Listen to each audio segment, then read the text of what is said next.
In this video, I will be showing you how to add the people in the Upwork for the payment method. For that, the process is very simple and easy.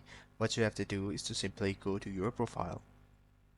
In the profile, go to the upper hand section and we will see the payments.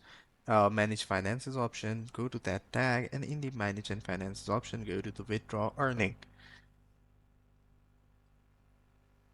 Once you are in the withdraw earning, you will see that haven't added any sort of withdrawal method in my Upwork profile.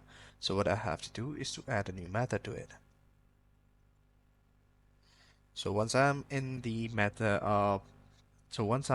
withdrawal method, I can add the wire transfer, like the US bank transfer, and then the Pioneer or the local bank. So for example, if I have a PayPal account, what I have to do is to simply go to the wire transfer if I can wire transfer from the PayPal or direct to the US bank. So you can use either of the method to add the PayPal in it. I hope you found this video helpful.